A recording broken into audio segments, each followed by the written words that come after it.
الحمد لله رب العالمين والصلاة والسلام على سيد المرسلين نبينا محمد وعلى آله وصحبه أجمعين. We ask Allah subhanahu wa ta'ala that He makes us of those who are sincere to Him, and that Allah subhanahu wa ta'ala accepts our sincerity and our good deeds.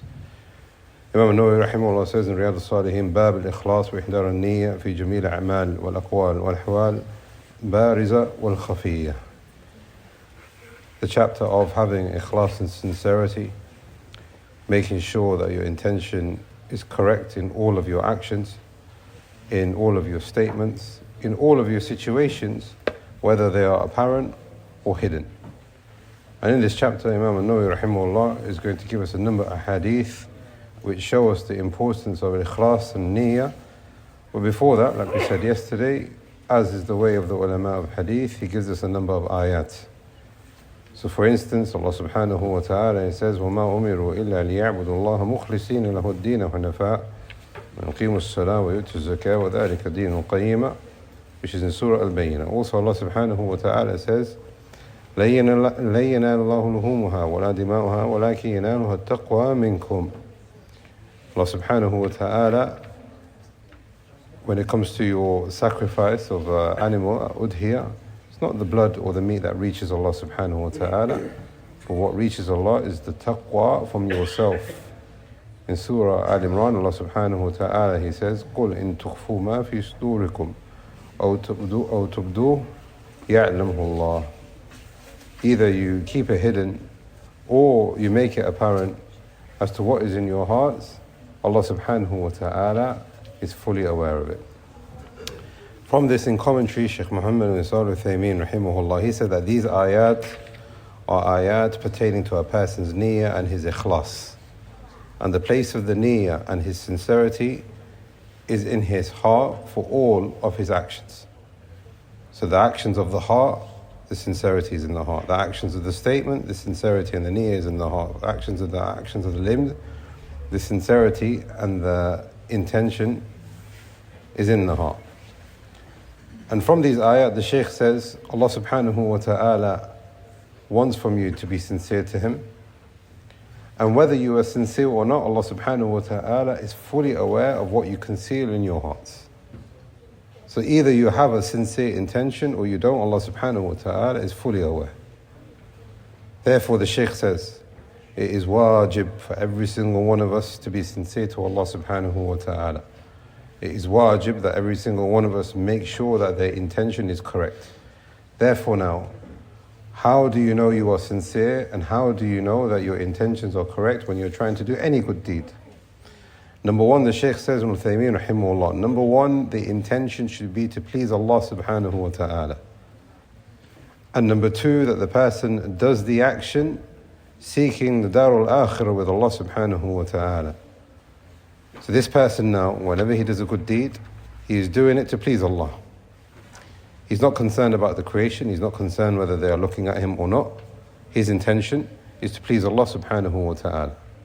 Whether the objective is fulfilled or not, this is his intention. And then the second aspect of al-Ikhlas and having a correct niyyah. Now here it's very important, we have to understand. Nawawi, as well as al-Uthaymeen, as well as the ulama, they use al-Ikhlas and niyyah synonymously. So quite often we say you need to have niyyah to do wudu, you need to have niyyah to pray salah, you need to have niyyah to fast and all, etc. But what is this niyyah? The niyyah is the same thing as ikhlas, as we can see from these ahadith. Meaning if a person is wretched inside and he is not sincere to Allah and he's not seeking the akhirah, he has not formed the niyyah correctly when it comes to an act of worship, therefore it is not an act of worship. Therefore now this leads on to our next point. The Shaykh then says, when the person forms the niyyah, there are three aspects to it. Number one, niyyatul ibadah. The person has the intention to do the act of worship. Number two, niyyah an takun lillah. That the niyyah now, again, we are seeking the pleasure of Allah subhanahu wa ta'ala. I'm doing an act of worship, this is my intention. I'm doing this act of worship to please Allah, that's the second part. وَنِيَّةٌ أَنَّهُ قَامَ بِهَا امْتِثَالًا لِأَمْرِ اللَّهِ. And the third one now, and this is connected to seeking Allah's pleasure, which is that the person has the niyyah that he is doing this action in order to complete the order of Allah subhanahu wa ta'ala. When the person has these three, the person is then, the Shaykh is saying here, he has completed his niyyah. هذا أكمل شيء في النية. This is the most complete form of niyyah. Number one, he wants to do an act of worship. Number two, he's doing it for the sake of Allah.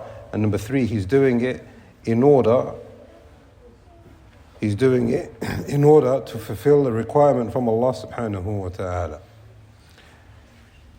Therefore, the Shaykh says, to conclude this point and to conclude the introduction of this bab and this chapter, the Shaykh says a person cannot do an action internally or externally unless if there is a niyyah.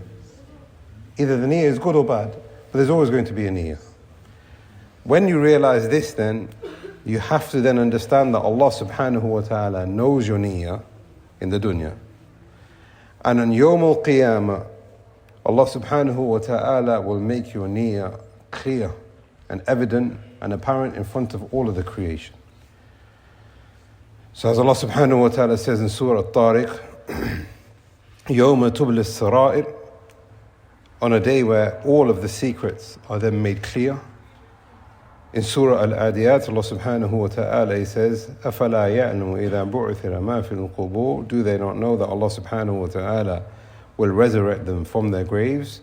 وَحُسِّلَ مَا فِي الصُّدُورِ, and everything that was in their hearts will then be obtained, meaning made clear on that day. The Shaykh says here, after it has been made clear, then the recompense will be apparent based on this person's niyyah. Either this person will get Jannah and thawab, or this person will get a punishment or iqab, i'tibarun bima fi qalbihi, based on what he has in his heart. In the dunya, the Shaykh says, we go with what is apparent, because we don't know their ikhlas, we don't know their niyyah, we don't know what's hidden. But in the akhirah, the Shaykh is saying here, everything will be made clear, the internal as well as the external.